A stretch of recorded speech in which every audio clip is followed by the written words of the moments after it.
¿Qué tal? ¿Cómo están? ¿Con ganas de disfrutar? Bueno, entonces han venido a un lugar adecuado. Como suelo decir yo, las presentaciones del libro son una fiesta intelectual. Así que estoy con dos grandes amigas primero y después colegas brillantes, capaces, que van a desarrollar el tema del libro. El libro voy a mostrar. Este primer libro, que fue la primera edición, está agotado. Entonces hicieron esta segunda edición. En esta segunda edición hay cosas nuevas, más completando o tomando la experiencia de la primera, seguramente comentarios, seguramente pensamientos que en este tiempo, porque la primera fue en el 2019, fueron ocurriendo en la cabecita de Hilda. Y bueno, aquí estamos nuevamente, hablando de algo interesante. Me parece muy oportuno decir que para mí Claudia logró integrar en este libro sus dos amores, ¿no? Ella es psicoanalista, pero también es artista plástica.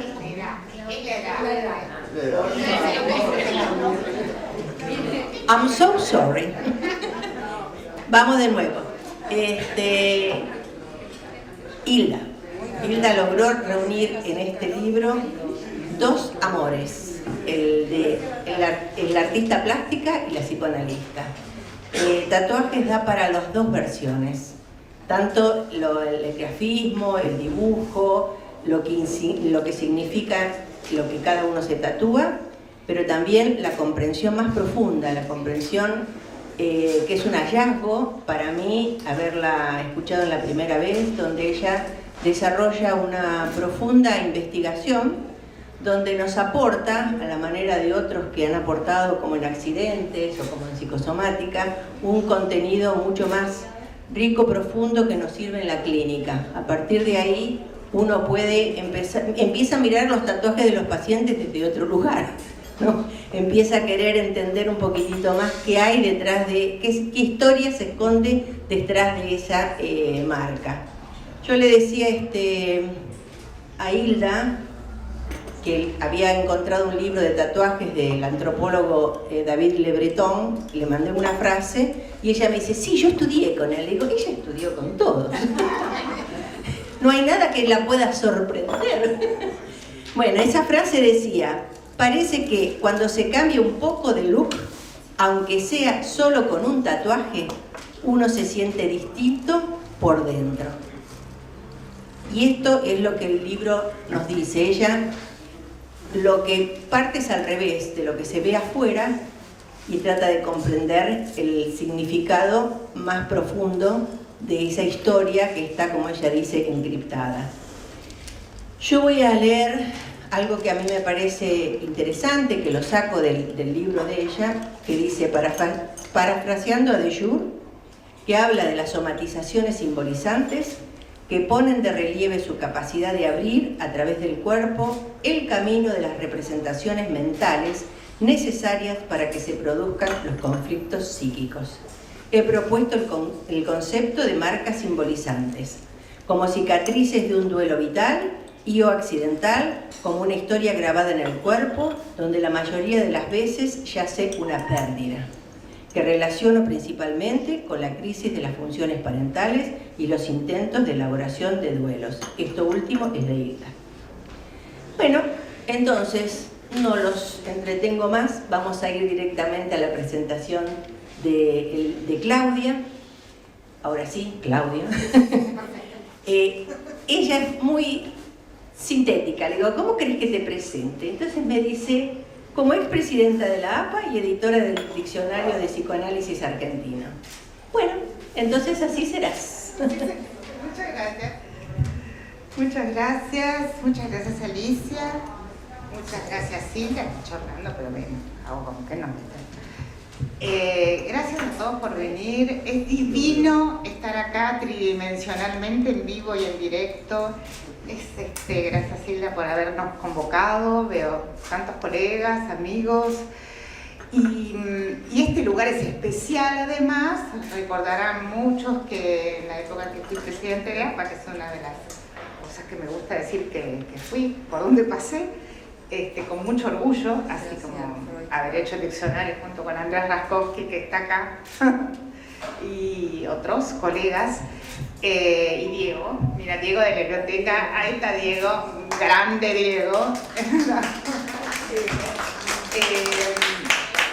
Bueno, fue un lugar muy especial en esos años prepandémicos, porque se hizo el bar de Freud. No sé si se acuerdan del bar de Freud, era divino, veníamos muchos, lo hacían los candidatos, ojalá vuelva, porque nos está costando a todos volver a la vida prepandémica, no sé si volverá, pero bueno, algo parecido, digamos, ¿no? Y además yo presenté este libro en el 2019, el agotado, ¿no? Presenté el libro agotado en el 2019 en APA y dije, va, qué fácil, ahora me fijo lo que dije y en las notas y ya está, lo tengo pan comido. Pero no las encontré, por suerte. No las encontré, así que lo leí todo de vuelta, lo cual me hizo muy bien porque no te creas que me acordaba. Es increíble la función del olvido. Me impresiona, así que lo leí de vuelta, lo disfruté y es un libro que es para especialistas pero también para legos, aunque bueno, acá creo que somos casi todos especialistas, hay unos legos por ahí pero no sé si hablan castellano, y aparte no sé si son legos en realidad, pero bueno, es un libro que reúne la impactante cuestión del arte y el psicoanálisis, que Hilda como reúne en sí misma, en su persona. Es impactante poner luz en este tema, ¿no? Yo creo que ya tengo 48 años de médica, pero me recibí a los 12. Y prácticamente enseguida empecé a ejercer mi profesión y yo creo que no me acuerdo haber visto tatuajes. Es decir, y por lo que dice acá Hilda, que 1 de cada 5 argentinos está tatuado, no puede ser que no me haya tocado ninguno, así que no les di bolilla, evidentemente, no pensé en eso. Por eso me parece tan importante lo que arroja este libro, luz sobre algo como si le dijera a los analistas, nos ocupamos de los sueños, de los actos fallidos, de las conductas, pero ¿por qué no de los tatuajes, digamos, ¿no? Es decir, algo a lo cual no se le prestaba atención. Después traté de escarbar en mi memoria y recordé 2. Uno, mujer que tenía tatuado en su mano, ¿cómo se llama esta parte de acá? Antebrazo, muy bien, porque me retiré de 48 años, yo me voy olvidando. El nombre de su hija. Y tenía el padre de su hija preso. O sea que va coincidiendo con la línea de déficit paterno, va directo. Y después otro que tampoco lo analicé en su momento, lo supe, punto. Y otro que tenía unas rayas en el cuerpo que se notaba porque le salían, fue en pandemia, y le salían por el cuello, me llamaba la atención, y por el brazo.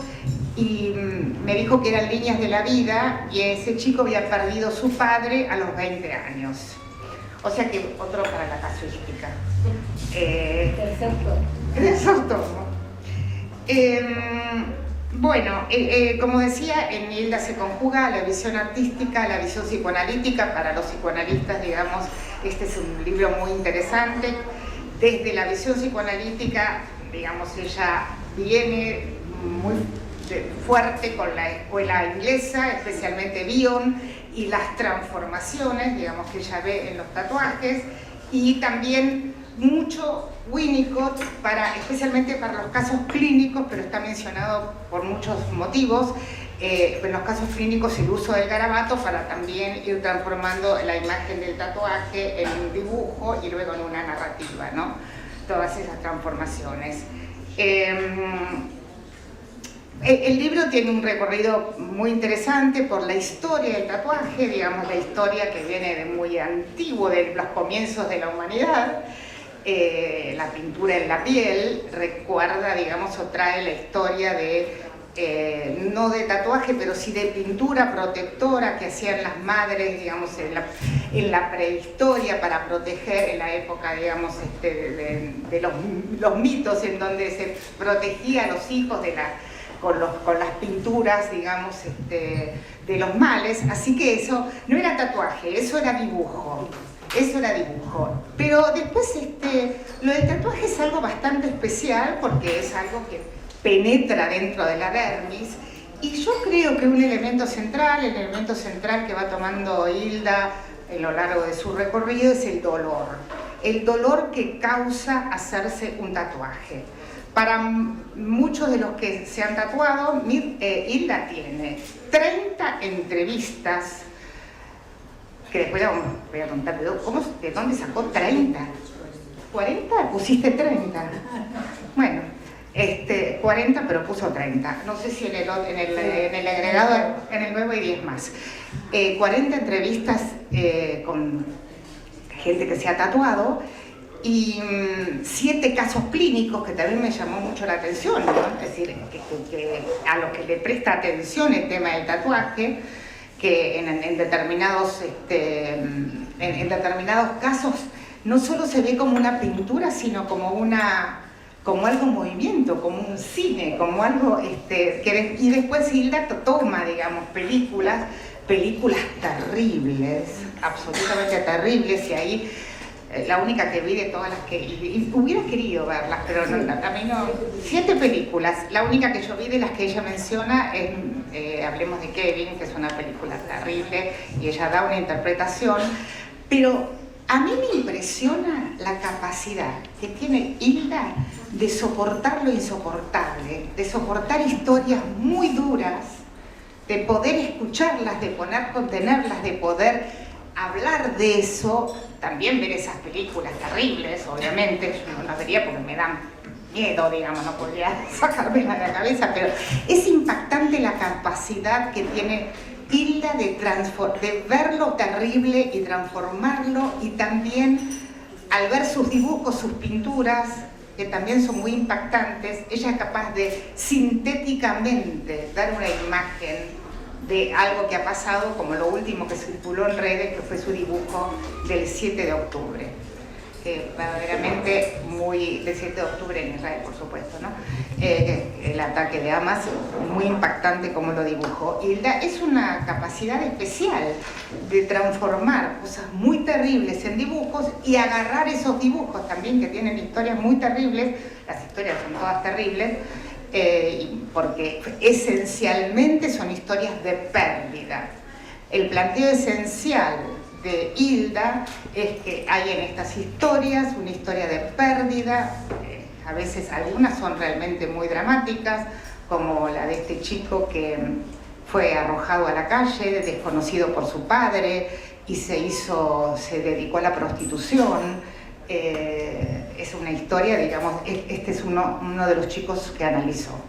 En cuanto a los casos de entrevista, Hilda tiene una técnica que lo llama de abducción. Es distinto que en medicina, pero entiendo que tiene que ver con, y por ahí ella puede explicar más, y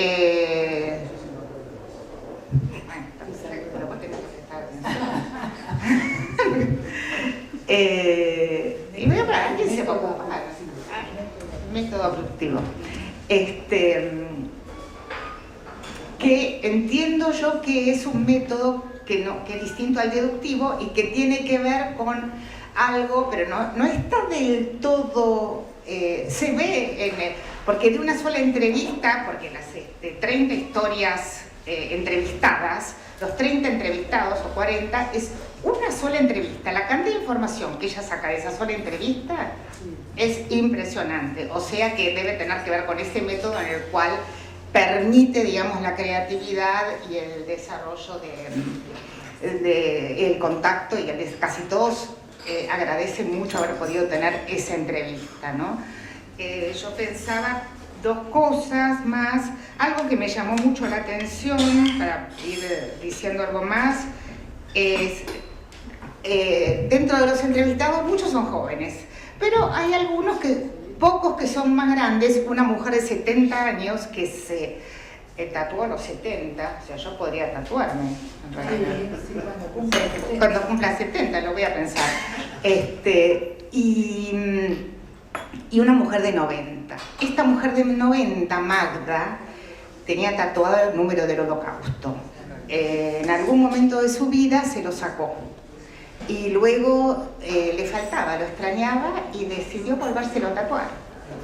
Y hay todo eso yo no lo sabía, todo un movimiento que se llama Numbering, que tiene que ver con los nietos que se tatúan los números de sus abuelos. Eso me resultó muy impactante y muy emocionante, como toda una deriva de la cuestión del Holocausto, en donde los nietos quieren conservar la memoria tatuándose el mismo número que sus abuelos. Lo cuentan en una de las historias, ¿no? ¿Qué más? No me acuerdo. Quería leer este poema de Felisberto de Hernández que ella pone al comienzo, que es: yo sé que por el...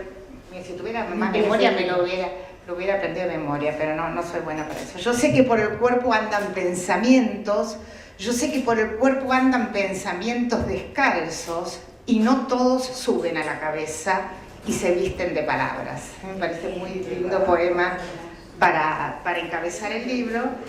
Y no sé, había pensado bastante cosas más, pero como decidí no escribir, seguramente se me pasaron, pero sí, a lo mejor después puedo agregar algo más después que Hilda agregue, especialmente lo que fue. Yo lo leí en la parte agregada de la nueva edición, pero decidí quedarme con la primera edición.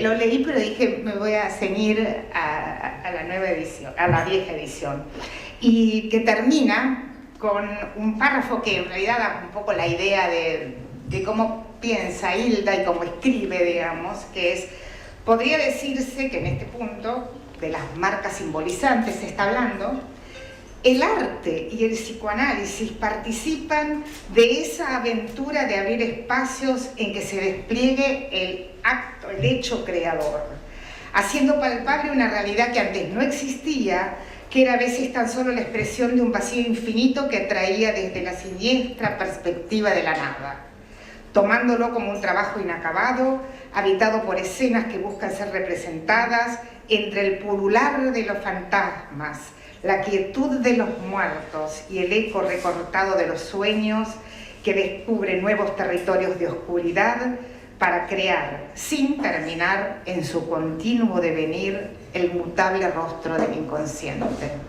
Muchas gracias, Silvia.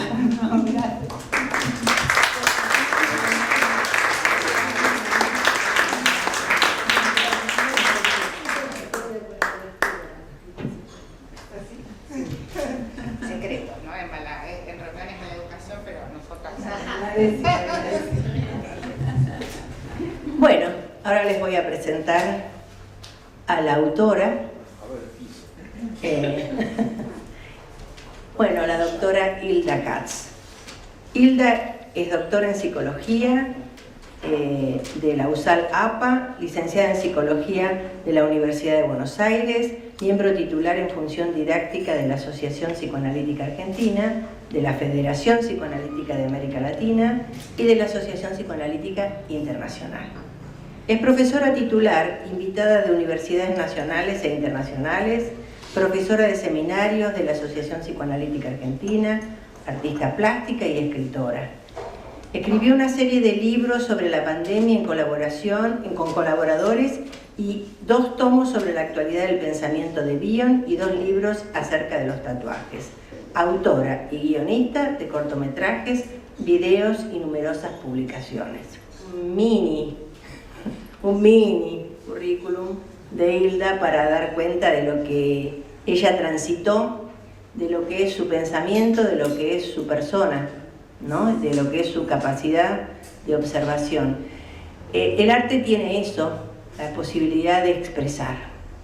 No siempre son expresiones crípticas, ¿no? Es decir, yo comparto con Hilda también el arte, soy cantante y actriz, Y muchas veces es interesante ver cuál es la historia detrás de una canción, y cuando uno la entiende o la escucha al quien la escribió, por ahí uno tiene en el imaginario una idea y después cuando la lee es otra la idea. Bueno, en esto también me parece que lo de los tatuajes uno tiene una interpretación a priori y cuando se mete en la historia se encuentra con lo que ella dice. Una historia dramática, generalmente asociada a las pérdidas y que clama por un duelo que no está hecho, un duelo que está expresado, pero que no está hecho. Y que muchas veces el poder ponerle palabras a esta expresión ayuda a poder digerir esa historia, ¿no? Que se elige inconscientemente, porque uno cuando elige una canción no sabe por qué la elige, cuando elige un tatuaje tampoco sabe por qué lo elige, tiene una explicación consciente, pero no la verdadera dimensión de lo que expresa ese tatuaje. Hilda, te escuchamos. Bueno, la verdad que muchísimas gracias, realmente, como siempre, tenerlas acá conmigo, me acompañan mucho y estoy muy contenta de estar con tantos amigos y tantos colegas y compañeros del recorrido, ¿no? En el camino de la vida, así que estoy muy muy contenta. Está mi hermano también, que por ahí le hacemos tocar el piano, no sé si va a querer, ya que estamos en el arte. Ante todo, bueno, por supuesto agradezco mucho a Claudia Borenstein, agradezco muchísimo a Alicia Lagarrigue por sus palabras, por la preocupación, por cómo se metieron en el tema, ¿no? Porque yo sentí que me estaban expresando a mí, pero mejor, ¿no? Y sobre todo también agradezco al editor, un aplauso para Ricardo Vergara.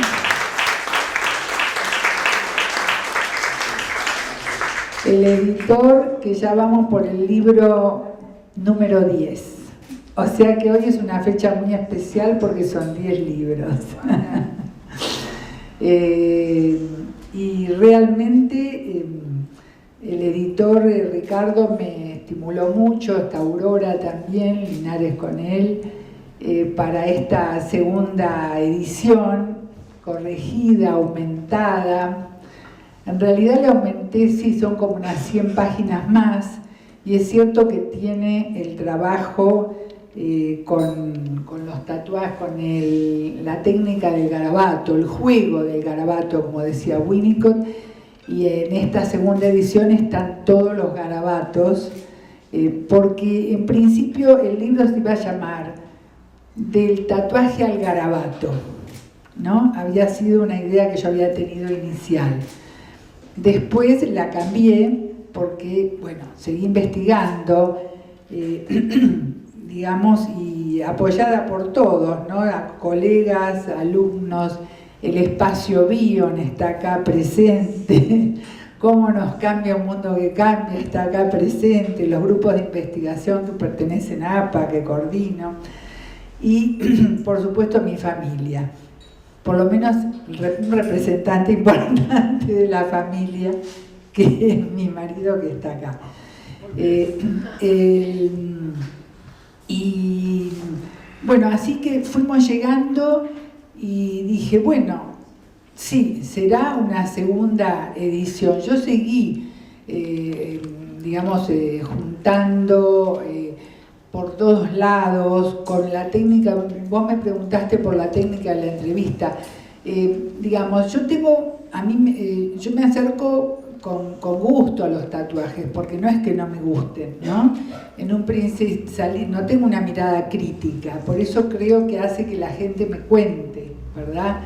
Entonces yo dije, bueno, que el tatuaje para mí es una imagen, hay un trabajo, hay un potencial de elaboración en esa imagen, hay un intento de elaboración y un intento reparatorio muy importante, porque por ejemplo el caso de Magda, que en realidad ella me pidió que diga su nombre, la mujer de 90 años, que ahora tendría 90 y pico y que acaba de fallecer, era Eugenia Unger, que luego, digamos, de volverse a hacer el tatuaje, ella empezó a escribir y escribió 4 o 5 libros después de eso, porque ella sintió que tenía que comunicar, en este caso, su dolor, que no se lo tenía que evitar a nadie, porque por supuesto, digamos, todo lo que pasó en la Segunda Guerra fue inmediatamente negado por todo el mundo, eso no nos sorprende,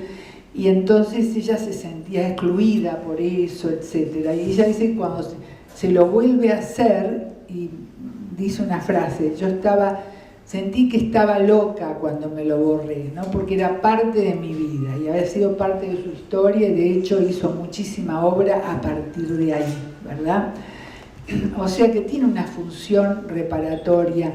Es también digamos, depende del tatuaje, van a ver que van a tener que leer el libro porque son distintos ejemplos, ¿no? Pero es un grito en busca de asidero, es un llamado, ¿no? Un llamado a ser inscripto en una historia.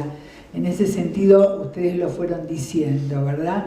Es decir, la propuesta del libro es sostener la relevancia que tiene el tatuaje, la relevancia clínica del tatuaje como, yo digo, escritura, lazo social, expresión estética, en esas dimensiones, ¿no? Es decir, porque en realidad se descubrió hace unos años en la cueva de Blombos, en África del Sur, dicen que de hace 100.000 años. Yo puse 77.000 por las dudas, por si me decían que exagero, pero dijeron 100.000, de que encontraron elementos de pintura corporal y instrumentos para hacer tatuajes. O sea que es un arte y nació junto con el mundo, digamos, con la cultura, ¿no? O sea que también tiene, según el contexto histórico, socioeconómico, cultural y epocal determinado, va a tener otro tipo de expresión.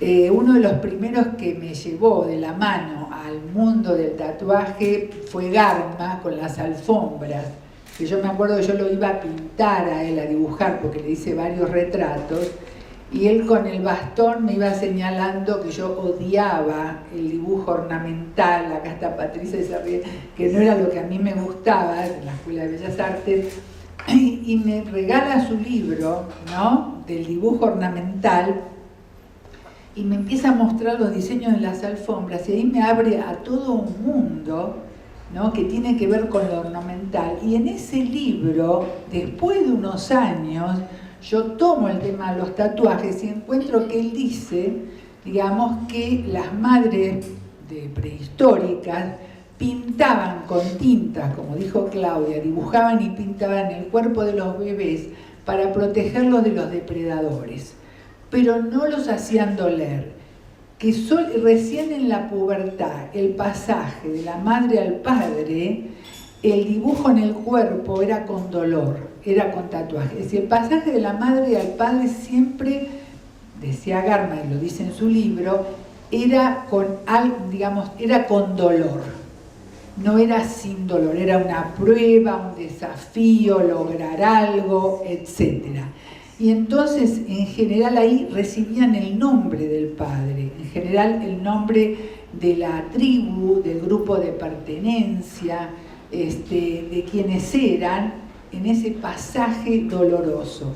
Y yo veo que también en las entrevistas aparece mucho, digamos, esa especie de llamado de querer, de pertenecer a un legado, que debido a los déficits parentales, que acá está Andrés Raskowski, hay una larga historia también de Raskowski cuando trabajamos el filicidio, que yo ahora le llamo adulticidio, de déficits parentales, donde han dejado como agujeros identitarios, ¿no?, déficits que tienen que ver con el déficit de la donación, de sentido, de tiempo y de material identitario que significa la crianza, y que en este momento, no porque los padres sean malos, sino porque la sociedad no reconoce la imprescindibilidad estratégica de ese sentido, tiempo y material identitario que hay que donar en la crianza.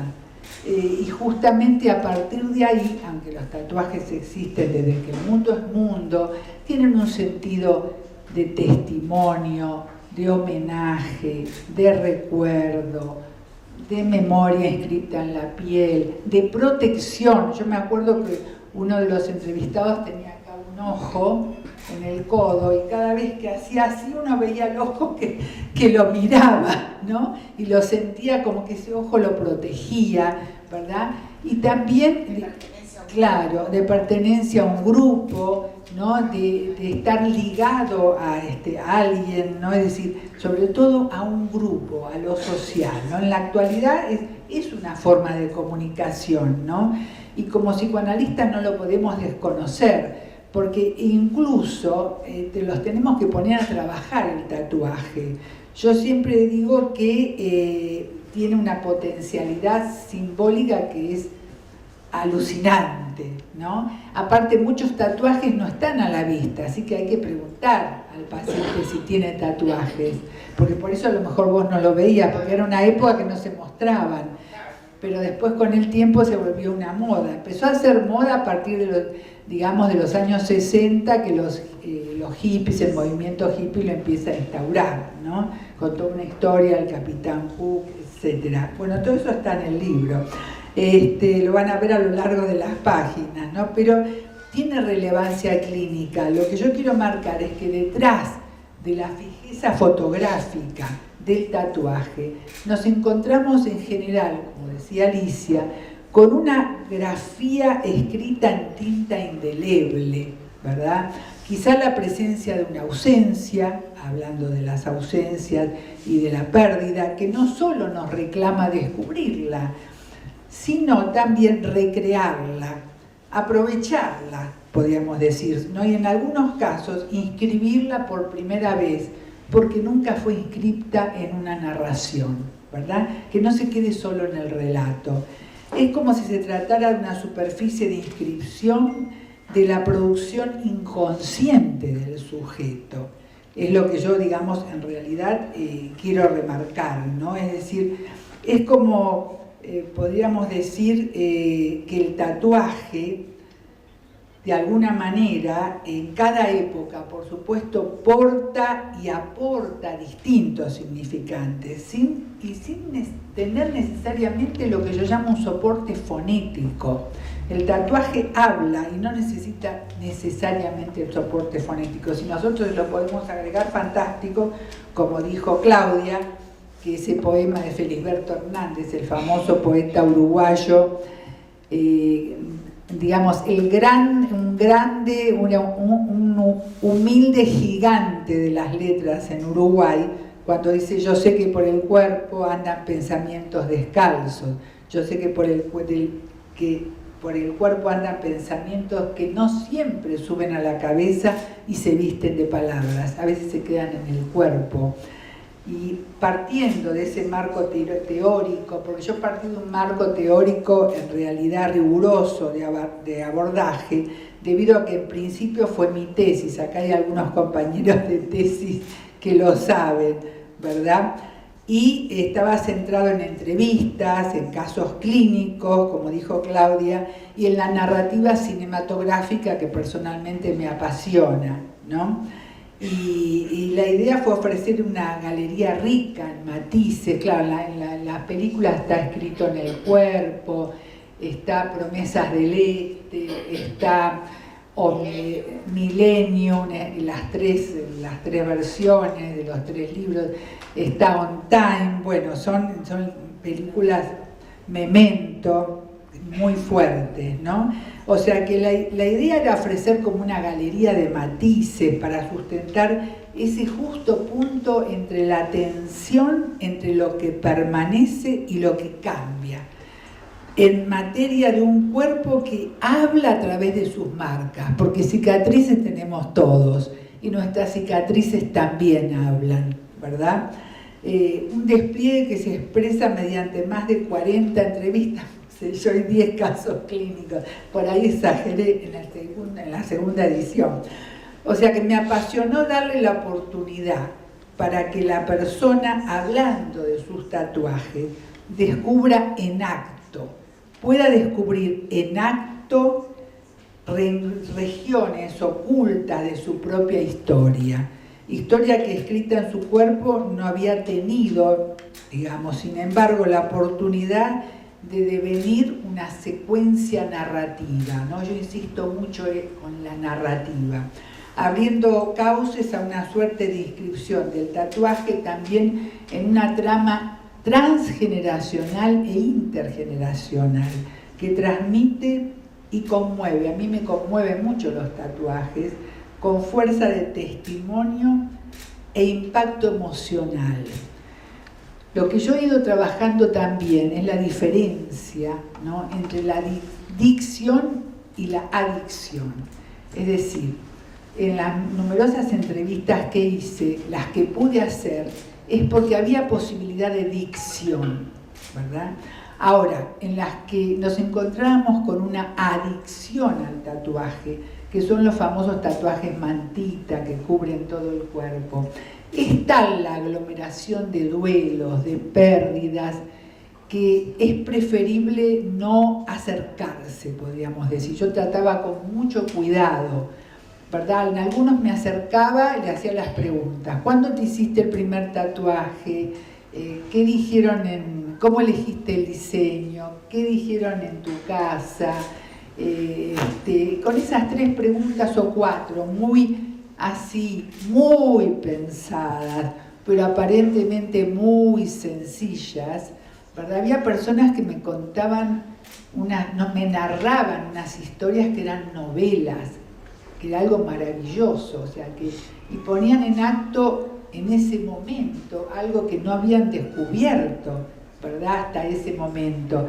De repente me decían, me partiste la cabeza, nunca había pensado en eso, ¿no? Por ejemplo. Y por otro lado, otras que si había una gran cantidad de tatuajes donde no había un espacio en blanco ni para que yo me acerque a preguntar, ¿no? Me decían, porque se me pintó, bueno, está bien, ¿no? Es decir, siempre me acerqué con mucho respeto. En algunos casos, muy abierta, admirando el diseño, el dibujo, me contaban, y en otros casos como si estuviera en un campo minado, de puntas de pie y con mucho respeto, porque tocaba zonas muy sensibles que a lo mejor nunca habían accedido a alguna posibilidad narrativa, aunque no sea a través de la palabra, quizás a través de otras expresiones también, ¿no?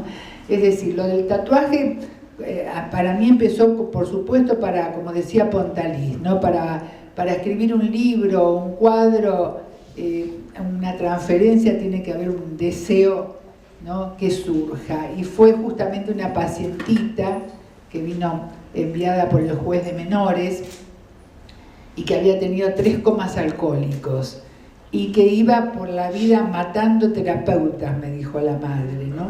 Y entonces yo le dije, bueno, la voy a recibir, y cuando abro la puerta me encuentro una niña, una adolescente de 15 años con todos los emblemas adolescentes, ¿no? Piercing, el pelo de punta, violeta, las uñas negras, actitud desafiante, cadenas colgando por todos lados y así que hacían un ruido bárbaro. Ella muy chiquitita, ¿no? Es decir, yo y me despertó muchísima ternura al abrir la puerta, ¿no? Y ahí sí surgió lo que dice Alicia, lo que dice Claudia. Yo estudié Bellas Artes, entonces sorprenderme tanto no me iba a sorprender, porque iba a Bellas Artes y bueno, había una cosa de creatividad permanente, en horario nocturno, era muy especial, ¿no? Me despertó mucha ternura, ella lo habrá sentido, entonces entró y me mostró la espalda recién hecha, llena de gasas, que se había hecho un tatuaje a escondidas. Me dice, sos la primera que lo ves. Y justamente en el libro, entonces yo le digo, bueno, vamos a hacer el juego del garabato. Yo, garabatos, no, yo, decir, como que era muy grande.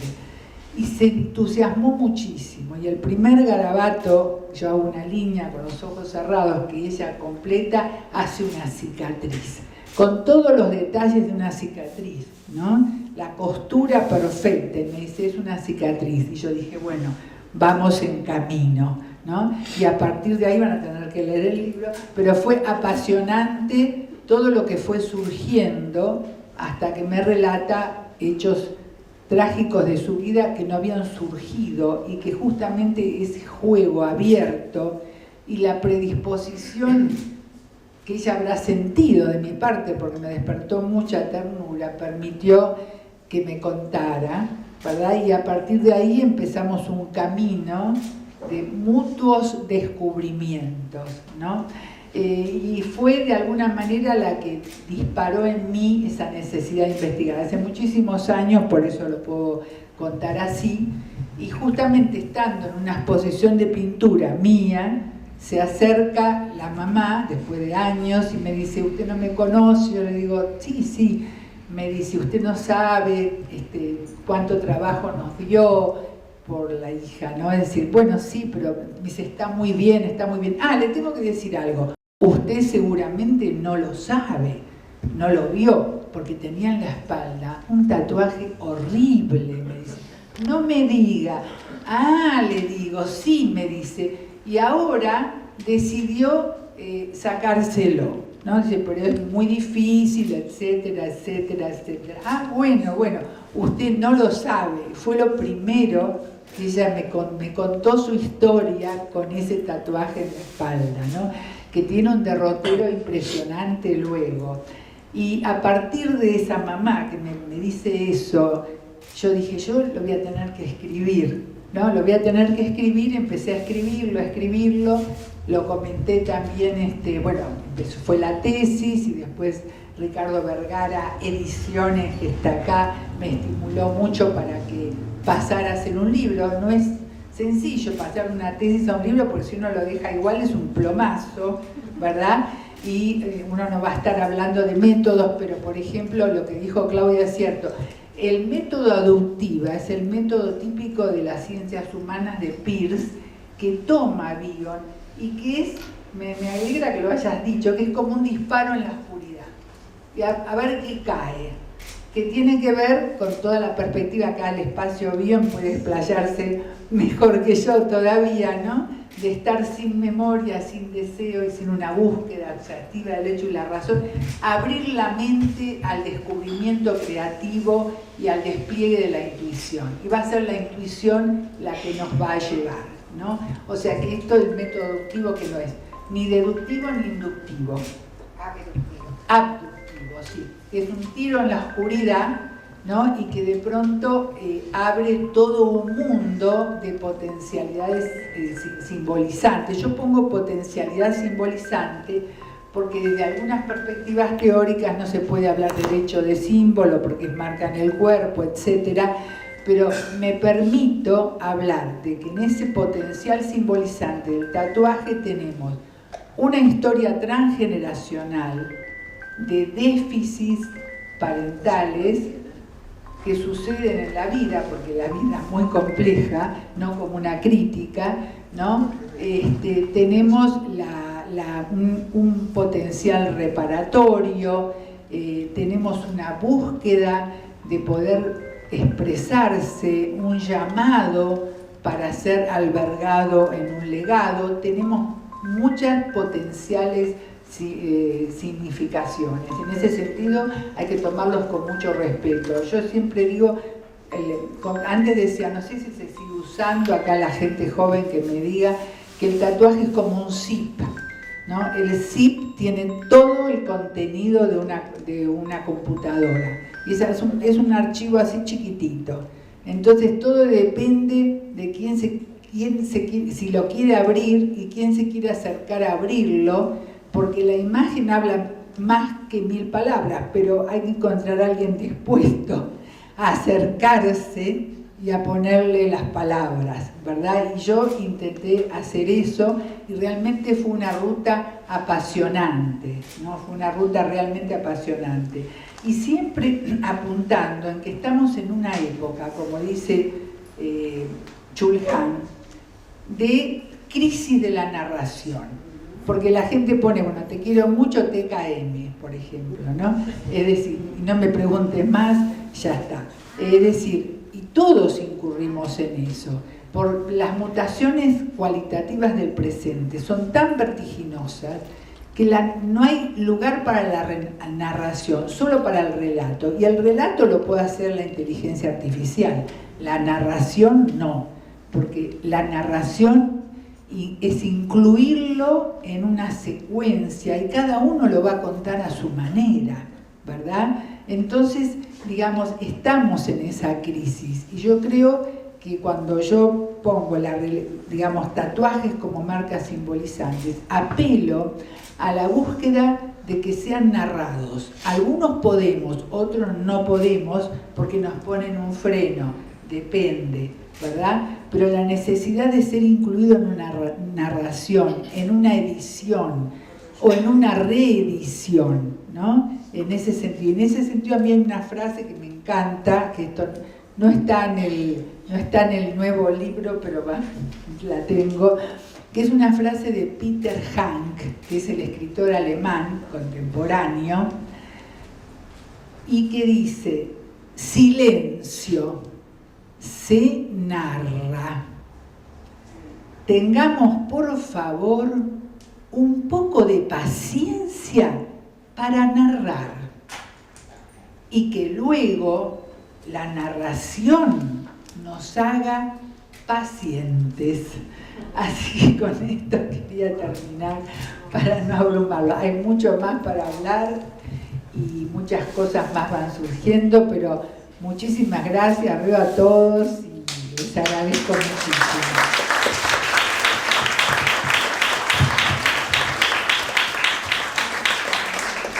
Bueno, escuchándote se me ocurrieron muchas más asociaciones. Cuando vos hablabas de estos padres que no tuvieron el tiempo y pensaba si el que tatúa le da el tiempo, ¿no? Porque lleva tiempo tatuar. Y esa aceptación de eso que la persona que se quiere tatuar le inspira al otro y el otro acepta. Y tiene esa complicidad. Y yo pensaba, para el próximo libro, investigar la complicidad del tatuador. Algo hay. Bueno. Y también vamos a abrir el diálogo a todos para que todos puedan ir participando y puedan ir preguntando lo que les fue surgiendo, lo que quieren.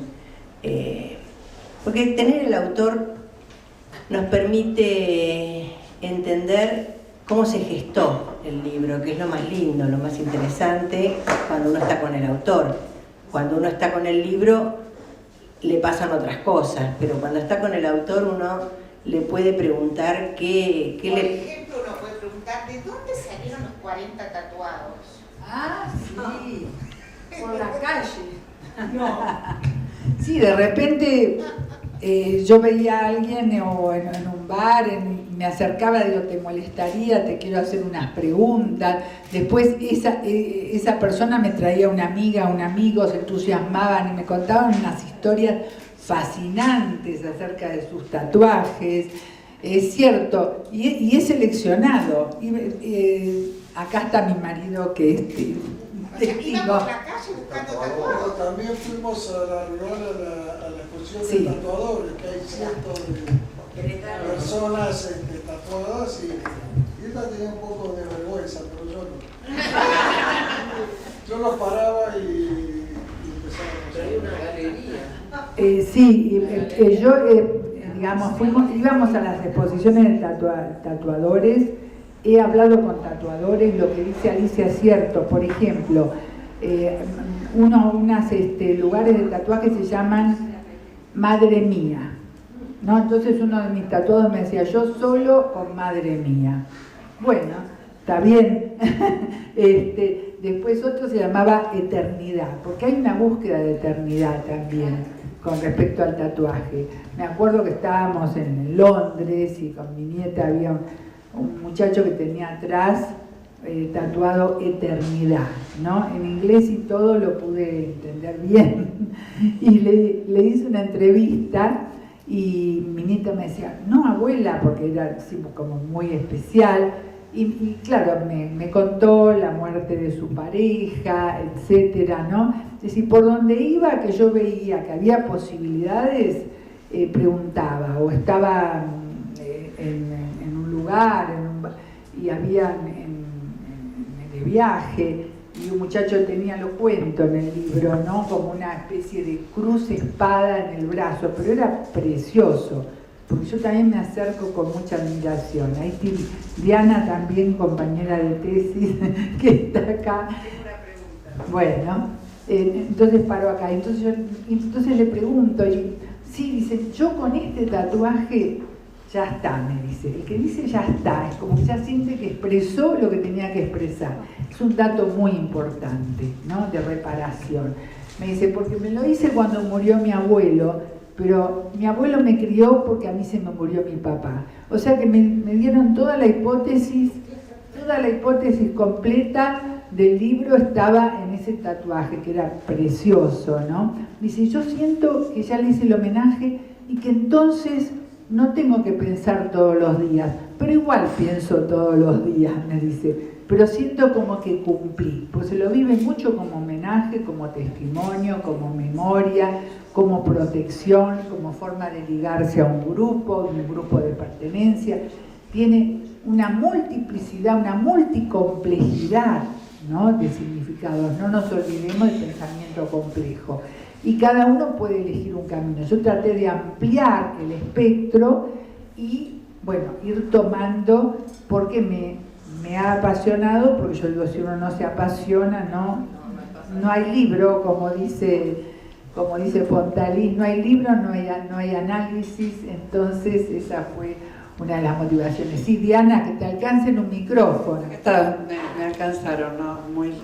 Desde ya, siempre que te escucho, me traes un montón de ideas más todavía para seguir pensando, ¿no? Que es lo más lindo de la escritura. Yo con ustedes. Bueno, me hiciste acordar a un paciente que, bueno, trabajo con pérdidas significativas, complejas, que justamente en ese tránsito donde no se podía poner palabras a las pérdidas, no se podía, decía, no se ha ido aquel que había muerto, está aquí, y hablaba de su tatuaje. Pero bueno, te quería hacer una pregunta y voy a tratar de ser muy discreta, porque es una persona que está en análisis ahora y es un caso muy complejo y justamente tiene tatuajes, pero seguramente vos, entre todas las personas que entrevistaste con tatuajes, te debe haber pasado algo similar, que es alguien que en el tatuaje buscado y o aceptado, porque a veces la historia no termina de ser muy clara, cuánto de búsqueda y cuánto de encuentro casi casual hay con el tatuaje, pero sí de confirmación, esta búsqueda de algo que repara la cuestión de la carencia de las funciones parentales, ¿no? Pero que después se vuelve terriblemente mortífero por los acontecimientos posteriores. Y entonces, en la presencia del tatuaje, que en su momento tuvo que ver con algo reparatorio, luego se vuelve casi un castigo, ¿no? Insistente, del cual no se sabe cómo salirse, porque sabemos que por más de que se borre el tatuaje, no se borra, porque hay algo de dejarte esa pregunta, porque la verdad que lo trabajo en ese análisis y es complejo lo que va saliendo. Gracias. Bueno, gracias, Diana. Sí, digamos, hay muchos caminos, porque, por ejemplo, desde el Talmud están prohibidos los tatuajes, ¿no? Porque el cuerpo es sagrado y no se lo puede tocar, ¿no? Es decir, pero justamente Eugenia se lo volvió a hacer, y justamente a los nietos que se están haciendo el número de sus abuelos, porque se están muriendo, para que perviva la memoria, como es un testimonio, se ha aceptado que se lo hagan. O sea, que hicieron como una especie de modificación de la ley talmúdica, donde se acepta que por si es para un testimonio de esa naturaleza, no es considerado prohibido el tatuaje, porque si no, las personas con tatuajes, digamos, cuando mueren se enterraban en otro lugar, etcétera, ¿no? Es decir, porque por eso se pasó de rasgarse el cuerpo a rasgarse las vestiduras en los duelos, ¿no? Hubo un pasaje, digamos, simbólico, porque realmente se rasgaban la piel o se hacían marcas, ¿no? O sea que hay todo un contenido, sí, que se puede volver muy persecutorio, y eso también es parte del panorama del caso por caso que uno tiene que ver. A mí personalmente se me volvió persecutorio porque me hice un tatuaje con henna, me hicieron unas flores acá, y me acuerdo que cuando me desperté y me vi en las manos, no sabía cómo sacármelo, y me decía mi marido, es porque el dibujo no lo hiciste vos. Entonces me decía, es porque no es tu dibujo. Pero fue realmente, me impresionaba muchísimo. Entonces, y era con henna, y me dijeron 15 días, porque era henna del bueno, 15 días. Y justo tenía que dar una charla, una conferencia sobre el primer libro sobre tatuajes, y yo tenía las dos manos que parecían tatuadas. Pero que se me hacía bastante persecutorio, porque no las reconocía como propias, ¿no? Sí, digamos, en general se transita, pero también es cierto lo del dolor que dijo Claudia, lo de la pérdida que dijo Alicia, que por ejemplo los tatuadores es muy común que digan, no le tengas miedo al dolor, porque el dolor que vas a sentir con el tatuaje no es nada al lado del dolor que ya sentiste. Esto es una frase que está en un famoso libro de tatuajes de un americano. Ese dolor no es nada al lado de lo que ya pasaste. Entonces después te dicen, te vas a sentir más fuerte, y si vos podés soportar este dolor, vas a poder soportar todo. Esto es desde el lado de los tatuadores. Del lado de los tatuadores empecé a investigar, pero no con la misma profundidad, porque ya es otro libro, ¿no? Pero se hizo un museo del tatuaje, porque el tatuaje es un arte. Yo me acuerdo que estuve en París en la famosa exposición de tatuajes a través de los siglos, y era maravillosa, porque aparte en cada época van contando otra cosa, aunque yo pueda decir que hay una base que se repite, ¿verdad? Pero realmente era fascinante. Piensen que cada época expresa otra cosa, que como decía Foucault, ¿no? El cuerpo es el resultado es un texto social, es una inscripción social. Entonces, en cada momento va a ser otra, ¿no? La significación, lo que quiere decir, ¿no? Eso es importante, digamos, como tenerlo presente, ¿no? Es decir, es un texto escrito por el entorno social. El cuerpo es un texto, de alguna forma. La moda, por ejemplo, cuando dicen que es moda, bueno, pongámosle que sí, pero la moda es muy profunda. La moda expresa muy profundo. En un artículo, en un trabajo que salió en Estados Unidos de psicoanálisis sobre el tema de la moda y el tatuaje, justamente yo hablo de la profundidad que tiene ese tipo de expresión, ¿no? Porque en cada época la moda es otra, ¿no? Y de pronto el tatuaje en otras épocas era la forma realmente de comunicarse y de hablar, no había tanta palabra para disponer. Bueno, no sé si querés indicar. Sí, ¿quién más? Ahí está. ¿Quiere hablar algo? Yo quería preguntarte ahí. Allá, espera. ¿Te alcanzan el micrófono? Sí, te escuchamos. Yo soy Susi Bach, también soy psicóloga. Primero quería felicitarte porque me pareció maravilloso todo lo que has dicho. Todo lo que dijiste de los tatuajes me atañe profundamente porque primero yo la conocía muy bien a Eugenia Unger y siempre me maravilló y me asombró la facilidad con que ella contaba todo lo que ha contado, porque tengo otra... Perdón.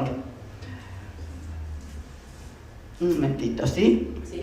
Porque tuve un familiar muy cercano, que era amigo de Eugenia, amiga, que a los 16 años pasaban niños de la frontera belga a la frontera suiza, hasta que un guardia la denunció y fue primero al campo de Drancy, que era el de Francia, y después a Auschwitz.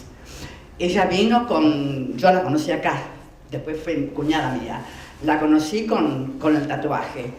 Tardó muchísimo tiempo en sacarlo. Lo que me llamó la atención y quería preguntar, lo que han comentado de los nietos que se tatúan.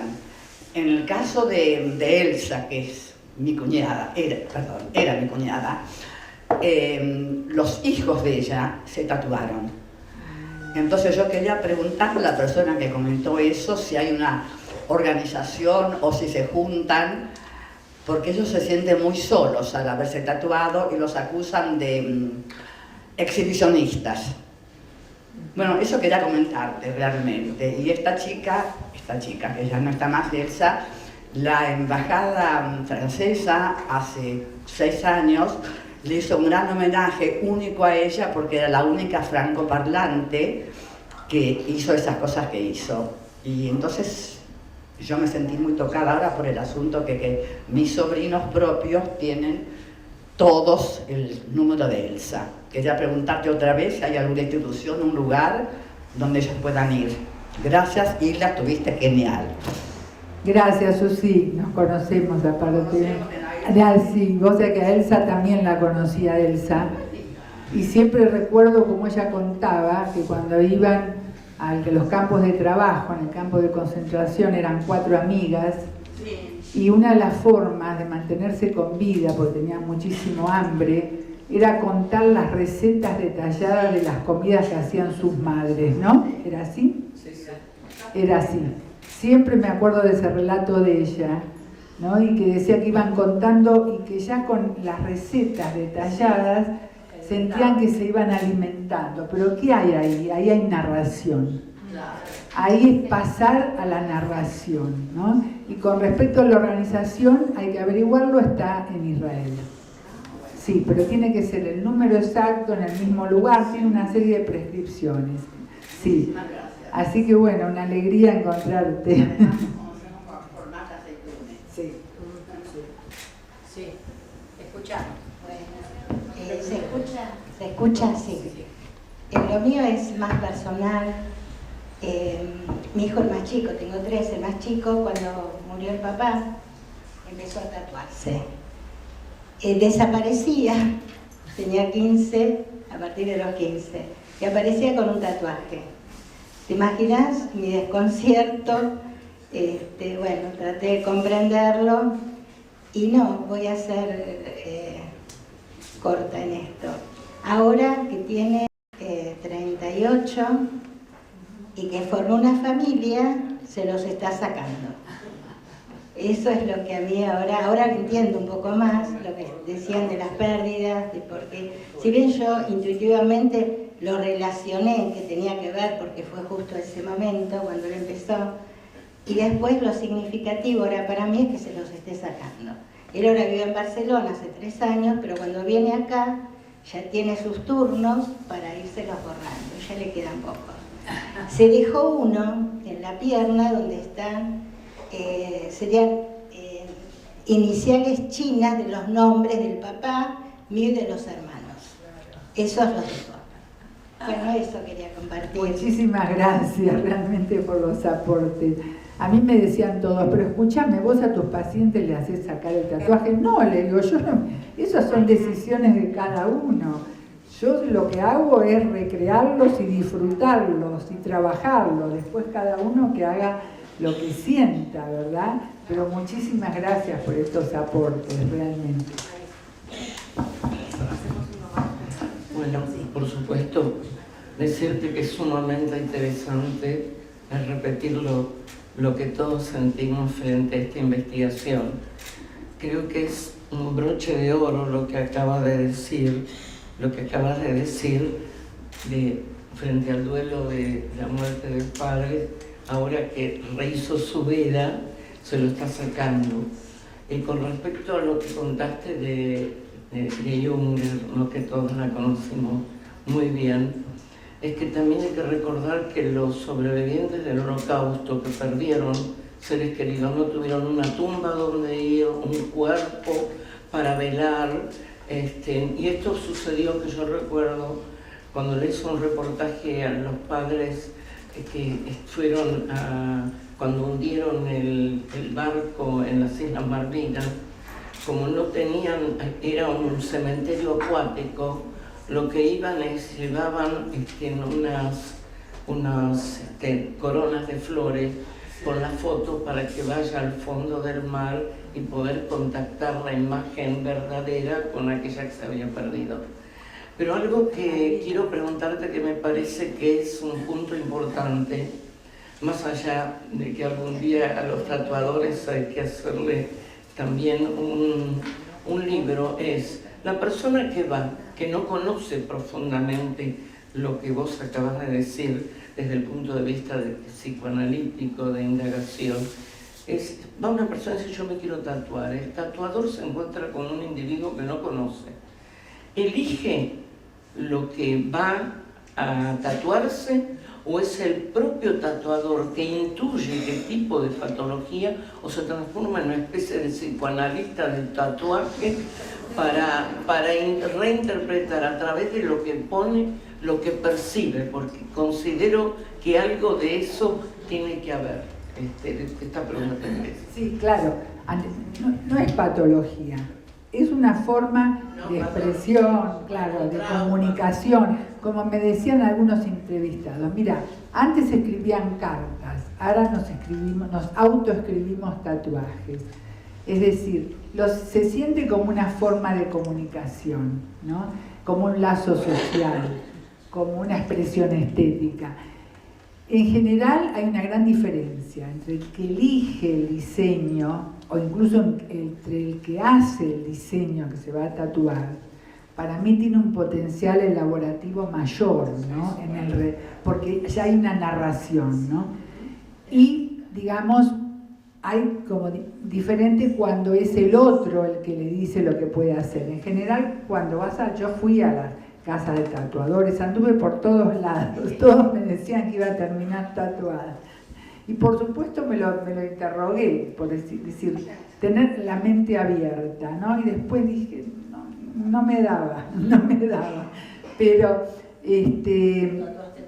lo tatué en el libro, sí, a través de una narración. Y entonces me decían, bueno, ready, ya está, ya elegiste que te vas a... Porque yo miraba todas las imágenes, preguntaba, estuve en las casas digamos, que hacían tatuajes y porque todos me nombraban, ¿no? Con quién se hacían, o me decían, como dice Alicia, o como dice Marta, ¿no? Es decir, yo me hago solo con esta persona, porque pasan a ocupar como un lugar de analistas, porque en ese hacer el tatuaje, que lleva un montón de tiempo, hablan y cuentan y sentís ese olor, ¿no? Y el otro va tallando, pero hay todo un vínculo fuerte que se establece, ¿no?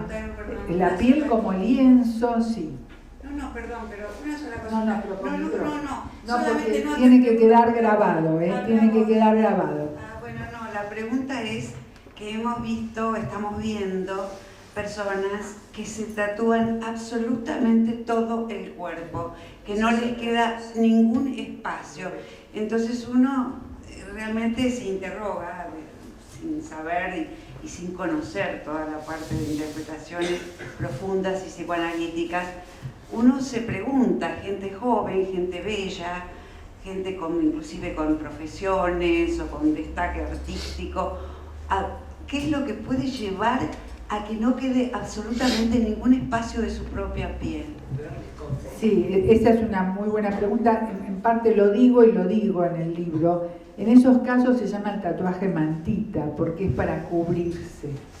Entonces lo sienten como una forma de protección. Y yo no pude interrogar a la gente que se hace tatuaje mantita, porque que yo me acercara lo vivían como algo muy persecutorio. Entonces yo respeté esa intimidad, quizás ese dolor o ese miedo que puede tener, que se expresa en ese tipo de tatuajes, que aparte también, o los que, digamos, todo el cuerpo, porque aparte tapan sintomatología dermatológica. Tienen ese peligro de que muchas enfermedades o procesos que aparecen en la piel se desconozcan, ¿no? Es decir, esa sería la otra parte. Pero está muy bien que me lo preguntes, porque incluso en el libro yo lo digo. Cuando yo hablé, digamos, con médicos, los dermatólogos me dijeron, tiene ese peligro, si es todo el cuerpo, no tenemos elementos para ver y detectar síntomas peligrosos. También las tintas son tóxicas, claro. Metales pesados, intoxicación con metales pesados. Son metales pesados, tiene una serie de factores, pero al mismo tiempo, hablando con médicos en la medicina, tiene muchos usos el tatuaje. Por ejemplo, en el Hospital Pirovano, no sé si sigue estando, había un médico que hace cirugía plástica y que tenía un día donde tatuaba gratuitamente los pezones perdidos por el cáncer de mama, recreaba el vacío que quedaba en el pecho de las mujeres con flores y lo hacía y lo hace, creo que lo sigue haciendo gratuitamente.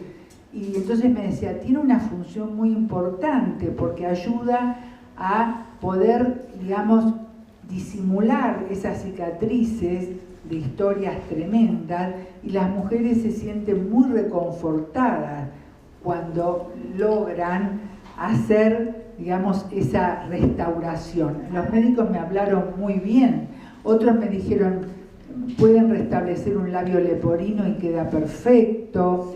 Y además en las operaciones se usa el tatuaje, puntitos de tatuaje para ver de dónde se sacó un tumor, se usan puntitos de tatuaje para ver en qué área se va a hacer los rayos, la radiactividad, en los casos de cáncer, se usan puntitos de tatuaje adentro del cuerpo para saber de dónde se sacó el tumor, por ejemplo.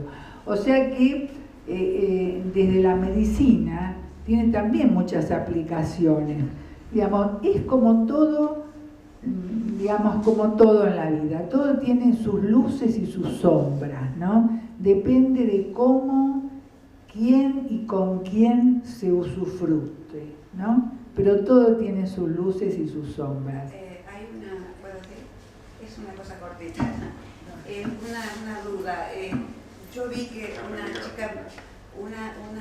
chica muy hermosa del ambiente artístico, muy joven, se casa, está absolutamente toda tatuada, ya no tiene ningún espacio en su cuerpo y en ningún lado, pero cuando se casa, su vestido de novia, elige un vestido, una cosa bastante inusual, absolutamente cubierto, mangas largas, cuello alto, tapa todo, o sea, se casa de novia con todos los tatuajes del cuerpo absolutamente tapados. Me llamó la atención, porque si alguien decide hacer eso, se me ocurre que no tiene por qué taparlos. Un vestido transparente. Algo como diciendo, es una decisión. Entonces se va a casar y su vestido de novia tapa todo. Y también se usa para la belleza. Sí, también se usa, porque se tatúan las cejas, el borde de los labios, el borde de los ojos, tiene muchísimos usos, por eso le digo, todo tiene sus luces y sus sombras. Lo importante es dejar de lado las preconcepciones y los prejuicios y acercarse con una mirada de interrogación, ¿no? Porque si uno se acerca desde el prejuicio, que por supuesto todos lo tenemos y hay que luchar contra ese prejuicio, entonces eso nos crea una barrera donde no puede haber una disposición a conocer, ¿no? Y una disposición a la entrega. Digamos, esto sí es muy importante para mí, ¿no? Es decir, y creo que así me sienten los entrevistados. Y es cierto, cuando me preguntan, digo, uy, es cierto, ¿cómo hice para tanto? Pero es cierto que por donde iba preguntaba. Y digamos, creo que es una forma de expresión en la actualidad que está muy relacionada con la forma de comunicarse, con la forma de como me decía una pacientita me decía, bueno, Hilda, pero cuando yo sea viejita vamos a estar todos tatuados, me decía. Así que es un síntoma de nuestra cultura occidental. Claro, vas caminando por la calle y te vas pensando por qué te vas a tatuar. Claro, yo diría que en todas las culturas tuvo una función el tatuaje, ¿no? A ver, ¿le podías acercar el micrófono? Gracias, y a la señora.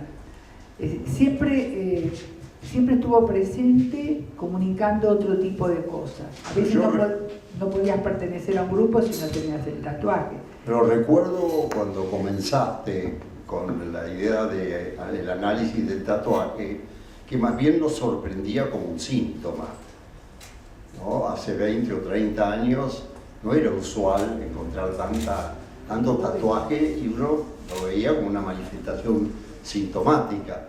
De hecho, bueno, lo ves, hay una narración oculta, o un duelo, o un deseo frustro. Me pregunto si es un síntoma de nuestra cultura, es decir, de la cultura occidental, si es fruto de lo estresante y represor de nuestra cultura, y si en otras culturas orientales esto se presenta también o hay mayor satisfacción. Están prohibidos, están prohibidos. Es cierto que lo que vos decís, Andrés, porque también lo sienten los jóvenes como una forma de apropiación de su propio cuerpo, como una forma de protesta o de límites, ¿no? O de sentirse dentro de una pertenencia, ¿no? Justamente a raíz de todos los déficits que estuvimos nombrando de una cultura que no respeta el cuidado de las funciones parentales, ¿no? Es decir, no ayuda al cuidado de las funciones parentales. Tiene que ver con un déficit de identidad en ese sentido. Uno podría tatuarse este fin de semana a Boca o a River, por ejemplo. Y de alguna manera te da cierta pertenencia. En general pero es además, una firma, es la firma, ¿no? Sí. Es la firma. Pero antes de que concluya, yo quiero hacer un homenaje a la creatividad, a la pasión que has puesto, a los múltiples desarrollos de Claudia como presidenta de la Asociación Psicoanalítica, de los múltiples desarrollos tuyos, de los de Alicia. Son una generación de mujeres excepcionales para el psicoanálisis también, que pareciera desarrollarse más bien en las mentes de las mujeres, que han tenido un rol maternal importante y tienen un rol de desarrollo cultural donde los hombres ocupamos un lugar cada vez menor. Me parece que ustedes son una generación muy significativa, con un grado de pasión que uno se sorprende de la cantidad de cosas que has desarrollado, Hilda, de los 10 libros, de la cantidad de pacientes, entrevistas y multiplísimos desarrollos. También, y me estoy olvidando de la cantidad de cuadros tan hermosos que es, todo esto es nada más que una parte de lo que han seguido creando. Y por supuesto no tenemos que olvidarnos que el que respalda todo esto es Ronnie. Así que el homenaje también es para Ronnie.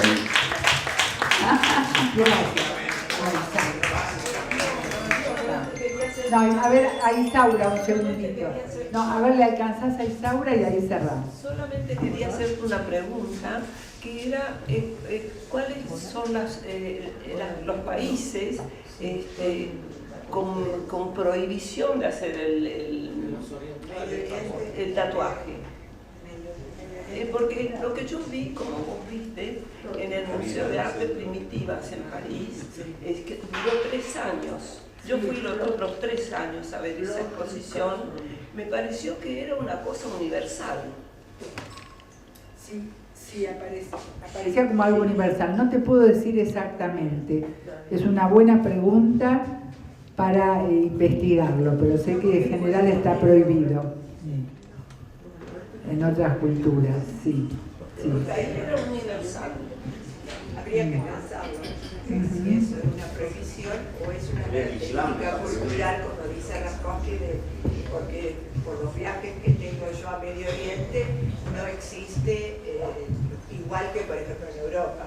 Y también hay mucho más en Europa, bueno, vos también lo debes saber, que lo que vemos en Argentina. Es decir, todo el mundo occidental creo que tiene más esa tendencia a los tatuajes, ¿no? Como una práctica estética, porque ahora está, digamos, en duda si se puede seguir usando la palabra arte, porque es relacionada más con una cuestión bella, sublime, y el arte de los tatuajes, como los grafitis, recién le decía a Marta Wolf, también los grafitis hoy son una práctica estética. Sí, sí, lo que pasa que hay museos de tatuajes, creo que está, si no me equivoco, en Bélgica, de un famoso tatuador. Es apasionante verlo, y realmente para mí son una expresión estética, también son un arte, ¿no? Y cuanto más se acercan al arte, yo creo que más potencial elaborativo, simbólico y reparatorio tienen, ¿no? Cuanto más artístico es. Pero bueno, podríamos seguir hablando mucho tiempo más, no sé si tenemos que ir cerrando. Sí, es necesario que en algún punto entreguemos el libro, digamos. Vamos a tener que hacer una nueva reunión para poder seguir hablando. Les agradecemos a todos y bueno.